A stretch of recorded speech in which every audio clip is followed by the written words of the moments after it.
Carmarthen East and Dinefwr MP Jonathan Edwards. Carmarthenshire Member of Parliament Jonathan Edwards is one of 10 MPs supporting a parliamentary bill to give the people a voice and vote on the final deal when the UK leaves the European Union.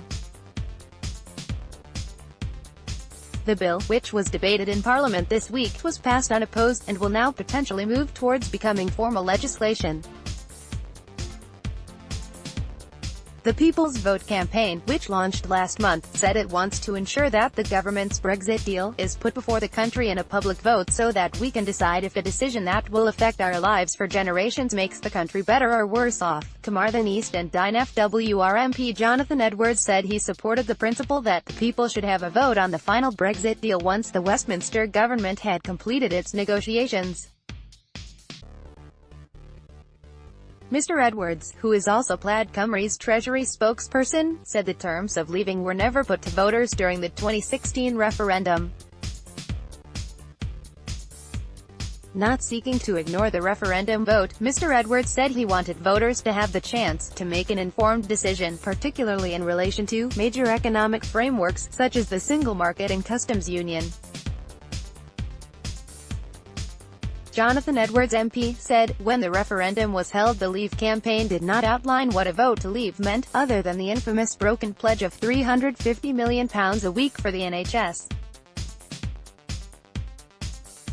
What has resulted is a protracted period of negotiations where the Westminster government has no idea of its policy in relation to major economic frameworks in the single market and customs union, both of which will have a significant impact on people's jobs and wages, not least in Wales.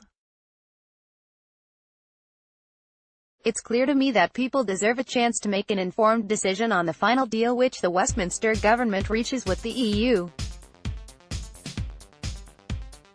This is not about undermining the referendum vote, it's the principle that we, the people, should be able to determine, based on having the full facts, whether we believe it is in our best interests to accept the particular deal.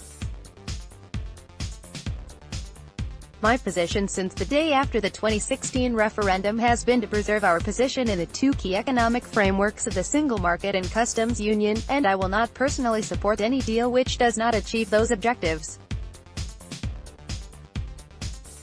The economic damage leaving these frameworks would bring to the communities of Carmarthenshire would be severe, a position supported by the government's own analysis.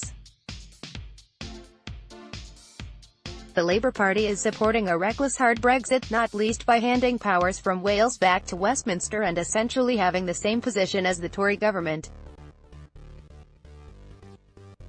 It is vital that voters get to make an informed decision on whether they are prepared to accept whatever deal Westminster ends up negotiating, or whether they are also prepared to exit without a deal in place.